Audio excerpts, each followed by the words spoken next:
Hello friends, मैं आशुतोष शुक्ला आप सबका एक बार फिर से बहुत बहुत स्वागत करता हूं आपके अपने चैनल फार्मेसी जोन। तो हम लोग पढ़ रहे हैं टेक्नोलॉजी ट्रांसफर के बारे में, जो कि आपके सब्जेक्ट इंडस्ट्रियल फार्मेसी 2 के यूनिट 2 का पार्ट है। ठीक, तो हम लोग का आज का जो टॉपिक है वो है टेक्नोलॉजी ट्रांसफर टर्मिनोलॉजीज की। टेक्नोलॉजी ट्रांसफर में कौन कौन सी टर्मिनोलॉजीज का यूज किया जाता है, कौन कौन से ऐसे टर्म्स हैं जिनका टेक्नोलॉजी ट्रांसफर में ज्यादा यूज किया जाता है, आज हम उनके बारे में देखेंगे। तो आइए स्टार्ट करते हैं। यहाँ पे हमारे पास कुछ 15 टर्मिनोलॉजीज हैं जिनका ज्यादातर यूज किया जाता है in technology transfer in pharmaceutical industries या इंडस्ट्रियल फार्मेसी में। आप सबको पता है टेक्नोलॉजी ट्रांसफर क्या होता है, इसको हम लोगों ने लास्ट वीडियो में डिस्कस किया था। जिन लोगों ने वो वीडियो नहीं देखा है वो प्लेलिस्ट में जाके वहां से वो वीडियो को देख सकते हैं। तो वैसे एक बार हम बता देते हैं आपको फिर से कि टेक्नोलॉजी ट्रांसफर का मतलब है कि कहीं भी किसी भी प्रोडक्ट के फॉर्मुलेशन के लिए या उसके मैन्युफैक्चरिंग के लिए जो भी टेक्नोलॉजीज होती हैं, जो टेक्निक्स होती हैं, उनको जब हम किसी दूसरी मैन्युफैक्चरिंग यूनिट या किसी सेम कंपनी के मैन्युफैक्चरिंग यूनिट को ट्रांसफर करते हैं तो that is called as technology transfer. तो आइए स्टार्ट करते हैं टेक्नोलॉजी ट्रांसफर की टर्मिनोलॉजीज के बारे में। तो टेक्नोलॉजी ट्रांसफर में जो सबसे पहले टर्मिनोलॉजी है जो इन्वॉल्व होती है दैट इज एपीआई। एपीआई ये बहुत ही कॉमन वर्ड है, आपने फर्स्ट ईयर से इसके बारे में सुना होगा। तो एपीआई मीन्स क्या होता है? Active pharmaceutical ingredient. Active pharmaceutical ingredient या इसे हम क्या कह सकते हैं? ड्रग मटेरियल भी कह सकते हैं। यानी ऐसा केमिकल, ऐसा इंग्रेडिएंट, ऐसा मटेरियल जिसका कोई बायोलॉजिकल रिस्पॉन्स हो, जिसका कोई थेरापेटिकल रिस्पॉन्स हो, जो हमारी बॉडी में किसी पर्टिकुलर रिस्पॉन्स के लिए यूज किया जाता है, दैट केमिकल और that ingredient is called as active pharmaceutical ingredient. Then second आते हैं हम, ये क्या लिखा हुआ है? C/C, it means change control. ये आपके कहीं पे भी इस एब्रीवेटेड फॉर्म में मिलेगा आपको। ये C/C अगर लिखा हुआ है कहीं तो इसे हम कहते हैं चेंज कंट्रोल। चेंज कंट्रोल का मतलब क्या है कि कहीं पे यहाँ पे आप देखिए दो वर्ड हैं, पहला है चेंज एंड दूसरा है कंट्रोल। कंट्रोल मीन्स होता है कि किसी भी चीज पे नियंत्रण करना, किसी भी चीज पे कंट्रोल करना। तो अगर किसी के कंट्रोल में चेंज हो रहा है तो उसे ही हम कहते हैं चेंज कंट्रोल। अब यहाँ पे हम देखते हैं चेंज कंट्रोल का मतलब क्या है। जैसे कि आप कोई प्रोसीजर परफॉर्म करते हैं, हम कोई टैबलेट बनाते हैं, तो वहां पे ये हमें कुछ कंट्रोल्स दिए हुए होते हैं कि हमें इसको इस पर्टिकुलर साइज तक, इसके जो पार्टिकल्स हैं हमें उनको कुछ पर्टिकुलर साइज तक रिड्यूस करना है। या अगर हम ड्राइंग करते हैं तो ड्राइंग में हमें ओवन का यूज करना है। ओवन का जब हम यूज करते हैं तो वहां पे हम क्या करते हैं कि एक स्पेसिफाइड टेम्परेचर एक पर्टिकुलर टाइम पीरियड के लिए हम देते हैं। तो यही सब चीजें होती हैं। कई बार मैन्युफैक्चरिंग साइट्स में भी चेंज किए जाते हैं। तो किसी भी डिफाइंड चीज में जो पहले से हो रही हो उसमें अगर कोई चेंज किए जा रहा है that is change control. Control किसी भी प्रोसीजर में, किसी भी प्रोसेस में जो कंट्रोल सेट किए जाते हैं वो उसकी क्वालिटी के लिए, इफिकेसी के लिए। और जो क्वालिटी और इफिकेसी होती है इनके रिव्यू होते रहते हैं, टाइम टू टाइम इन पे रिव्यू स्टडीज होती रहती हैं। तो ड्यूरिंग रिव्यू स्टडीज हमें कुछ अपनी प्रोसेस में कुछ मॉडिफिकेशन की जरूरत पड़ती है। तो उस मॉडिफिकेशन के दौरान अगर हम कंट्रोल में कोई चेंज कर रहे हैं तो that is called as change control. Then जो नेक्स्ट टर्म है हमारा वो है CCP। CCP मीन्स क्या होता है? Critical control point. CCP को हम डिफाइन करते हैं क्रिटिकल कंट्रोल पॉइंट से। और क्रिटिकल कंट्रोल पॉइंट क्या होता है? WHO के अकॉर्डिंग, जो WHO ने क्रिटिकल कंट्रोल पॉइंट को डिफाइन किया है, तो एज पर WHO कोई भी ऐसा पॉइंट जहां पे अगर SOP नहीं फॉलो हो पा रही है, मीन्स SOP फॉलो करने में वहां अगर कहीं कोई चूक हो जा रही है, कहीं SOP के फॉलोइंग में फेल्योर हो जा रहा है। SOP मीन्स आप सबको पता है, एक ये भी टर्मिनोलॉजी हम ले लेते हैं यहाँ पे, SOP। एसओपी क्या होती है? हमारी स्टैंडर्ड ऑपरेटिंग प्रोसीजर। किसी भी आप कहीं भी जब आप लैब में जाते हैं तो हर एक इंस्ट्रूमेंट के पास एक एसओपी लगी हुई है। एसओपी मीन्स कि उस ऑपरेटर्स को, उस इक्विपमेंट को हमें किस तरीके से हैंडल करना है, क्या स्टैंडर्ड प्रोसीजर है उसको हैंडल करने का, जिससे कि वो हमारा जो भी उस इक्विपमेंट से या उस ऑपरेटर से जो भी हमारा प्रोडक्ट बने, जो भी उसका यूज है वो क्वालिटेटिव रहे। तो अगर कहीं किसी भी प्रोसीजर में किसी भी पॉइंट पे एसओपी नहीं फॉलो हो पाती है और एसओपी ना फॉलो हो पाने की वजह से प्रोडक्ट में या हमारी फॉर्मुलेशन में हार्मफुल इफेक्ट आ रहे हैं, then that point is called as critical control point. इसे हिंदी में हम कह सकते हैं कुछ ऐसी नाजुक सिचुएशन। नाजुक सिचुएशन आप किसे कहते हैं? जब अगर उस पॉइंट पे हमने स्पेशल अटेंशन, ज्यादा ध्यान नहीं दिया तो हमारा पूरे का पूरा काम चौपट हो सकता है। तो ऐसा ही पॉइंट जहां पे जिसको फॉलो करने में अगर हमें फेल्योर हुआ, देन हमारी प्रोडक्ट पे हार्म हो सकता है, देन हमारे फॉर्मुलेशन पे हार्म हो सकता है। That point is called as critical control point. And अब आते हैं हम ओओएस। ओओएस क्या होता है? इसे हम कहते हैं out of specification. Out of specification का मतलब क्या होता है? यहां पे अगर हम इसके वर्ड पे ही जाते हैं, out of specification, it means कि स्पेसिफिकेशन के बाहर, यानी कोई चीज स्पेसिफाइड हो उसके बाहर कुछ हो जाए, that is out of specification. तो यहाँ पे हमारी इंडस्ट्रियल फार्मेसी में क्या हो सकता है आउट ऑफ स्पेसिफिकेशन?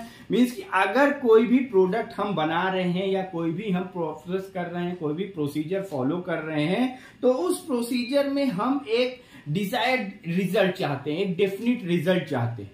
तो वहां पे अगर जो हमारा एज्यूम्ड रिजल्ट है उसके अलावा अगर यहां पे कोई डेविएटेड रिजल्ट आ जाता है, डेविएटेड रिजल्ट आ जाता है, तो उसी को कहते हैं, उस सिचुएशन को हम कहते हैं, उस रिजल्ट को कहते हैं आउट ऑफ स्पेसिफिकेशन। इसकी जो हमारा एज्यूम रिजल्ट है या जो हमारा एज्यूम रिस्पॉन्स है उसके अलावा कोई रिस्पॉन्स आ गया, then that response is called as out of specification response. Okay, then next हमारी टर्मिनोलॉजी एक्सेप्टेंस क्राइटेरिया। ये भी बहुत इंपॉर्टेंट पॉइंट है। एक्सेप्टेंस क्राइटेरिया का मतलब कि कोई भी ऐसा क्राइटेरिया, कोई भी ऐसा पॉइंट जहां पे एक लिमिट सेट की गई हो। जैसे हम फ्राइबिलिटी करते हैं, टेबलेट की फ्राइबिलिटी करते हैं, वहां पे जब हम फ्राइबिलिटी टेस्ट परफॉर्म करते हैं तो हम ये देखते हैं कि इसमें कितना हमारा ड्यूरिंग फ्राइबिलिटी कितने हमारा प्रोडक्ट में क्या लॉस हो रहा है। उस लॉस में को हम मान ली कंसीडर करके चलते हैं कि हमारा अगर लॉस 1% से कम है, then the test will be pass. या बैच, वो जो जिस बैच का हम टेस्ट कर रहे हैं, अगर उस बैच में फ्राइबिलिटी लेस देन 1% आती है तो ये पास मानी जाएगी, एक्सेप्टेड मानी जाएगी। तो वही एक जो सेट लिमिट है, इसी को कहा जाता है एक्सेप्टेंस क्राइटेरिया। अगर हमारा रिस्पॉन्स एक सेट लिमिट के बीच में आ रहा है, then that is called as accepted. तो इसी को जो एक एक्सेप्टेंट, किसी भी रिजल्ट के एक्सेप्ट करने के लिए जो पॉइंट होता है उसे कहते हैं एक्सेप्टेंस क्राइटेरिया। जैसे कि इसका आप एक एग्जांपल अपने एग्जाम से ले सकते। हमें एग्जाम को क्वालिफाई करने के लिए 33% मिनिमम मार्क्स चाहिए होते हैं। अगर हमारा 33% आ गया, ये एक मिनिमम स्लैब है, कहीं कहीं किसी भी एग्जाम में 50% चाहिए, तो ये जो 33% लिमिट है जो मार्क्स की, यही है एक्सेप्टेंस क्राइटेरिया। मीन्स अगर इस लिमिट के ऊपर आता है कोई 34%, 35%, means above 33%, then that student will be accepted, either the student will be unaccepted, वो फेल माना जाएगा। तो ऐसी ही एक जो सेट लिमिट होती है उसी को कहते हैं एक्सेप्टेंस क्राइटेरिया। देन हम नेक्स्ट आते हैं क्यूए। क्यूए के बारे में आप सबको पता होगा। QA is called as quality assurance. इसे क्या कहते हैं? QC, quality control. Quality control और क्वालिटी एश्योरेंस, इन दोनों में कॉमन है हमारा quality. Quality control during process follow की जाती है। कि हमें कुछ कंट्रोल्स को फॉलो करना है, कुछ सावधानियां बरतनी है ताकि हमारा जो भी फॉर्मुलेशन है, जो भी प्रोडक्ट है, उसकी क्वालिटी कंट्रोल रहे, क्वालिटी के साथ कोई कॉम्प्रोमाइज ना होने पाए। तो उसे ही हम कहते हैं, अगर हम प्रोसेस फॉलो करके चल रहे हैं, स्टैंडर्ड एसओपीज को फॉलो कर रहे हैं, जीएमपी को फॉलो कर रहे हैं, देन हमारा क्वालिटी कंट्रोल मेंटेन। और यही क्वालिटी एश्योरेंस क्या है, ये डॉक्यूमेंटेशन का पार्ट है।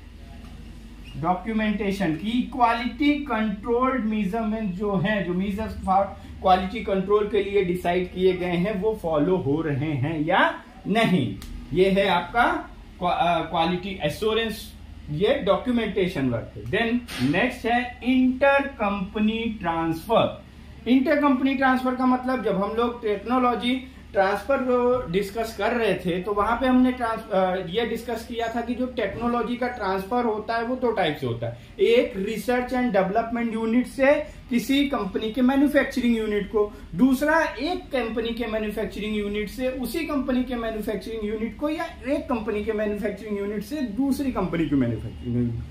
तो यही है यहाँ पे इंटर कंपनी ट्रांसफर का मतलब, अगर डिफरेंट कंपनी की मैन्युफैक्चरिंग यूनिट के बीच में ट्रांसफर हो रहा है टेक्नोलॉजी का, then that is called as inter company. और अगर सेम कंपनी में ट्रांसफर हो रहा है, सेम कंपनी में ट्रांसफर हो रहा है, then it will be called as intra company transfer. Then next आते हैं डिजाइन क्वालिफिकेशन।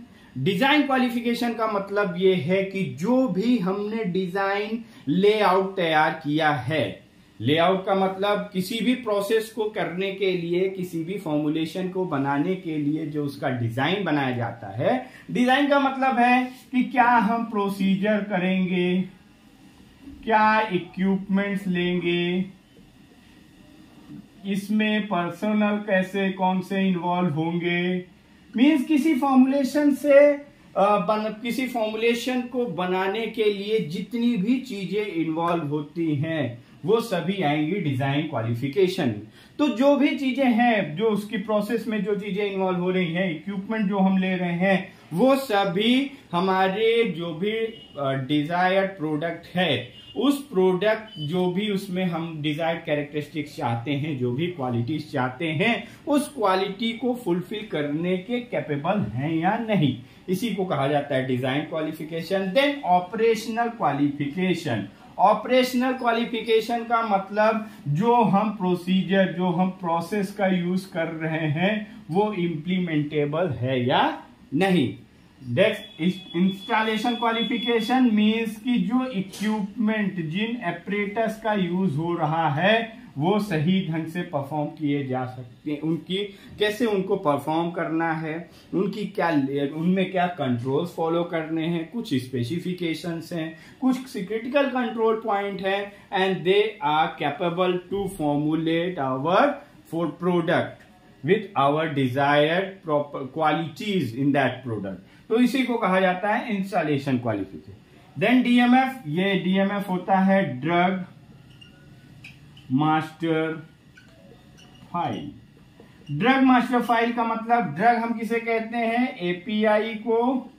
तो एपीआई मास्टर फाइल मींस कि जो हम ड्रग मटेरियल ले रहे हैं, जो हम एक्टिव फार्मास्यूटिकल इंग्रेडिएंट ले रहे हैं, उससे रिलेटेड सारी जानकारियां इस ड्रग मास्टर फाइल में होंगी। उससे रिलेटेड सारी जानकारियों का मतलब उसकी फिजिको केमिकल प्रॉपर्टीज के बारे में होगा, उसकी जो एक्सपीरियंस कॉम्पेटिबिलिटी स्टडीज होंगी, स्टेबिलिटी स्टडीज होंगी, क्या हम इक्विपमेंट्स को लेके किस तरीके से फॉर्मुलेशन बनाएंगे और कहाँ पे ये कॉम्पेटिबल होगा, ये जो भी हमारा ड्रग है, इसी को कहते हैं drug master file. And GMP, GMP means आप सबको पता है गुड मैन्युफैक्चरिंग प्रैक्टिस। ये भी हमारा किसका, क्यूए यानी क्वालिटी एश्योरेंस का पार्ट है।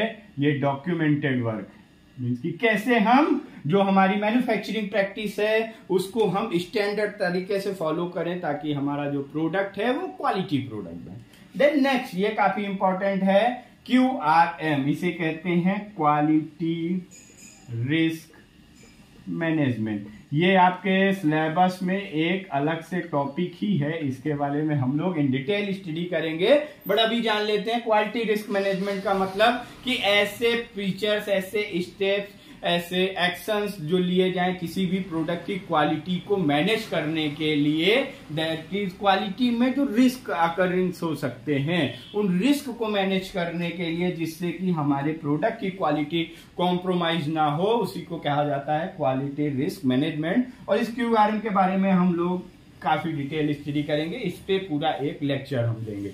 देन नेक्स्ट है आपका SOP। SOP मीन्स अभी आपको डिस्कस ही कर लिया, स्टैंडर्ड ऑपरेटिंग प्रोसीजर की किस तरीके से किसी भी ऑपरेटर्स को, किसी भी इक्विपमेंट को या किसी भी प्रोसीजर को फॉलो करने के लिए क्या उसका स्टैंडर्ड ऑपरेटिंग प्रोसीजर। तो गाइस ये था आज का हमारा topic, technology transfer terminologies. I hope कि आप सबको समझ में आया होगा। इस टॉपिक से रिलेटेड कोई भी क्वेरी हो तो आप कमेंट बॉक्स में ड्रॉप कर सकते हैं। चैनल को सब्सक्राइब जरूर करें। Thank you very much.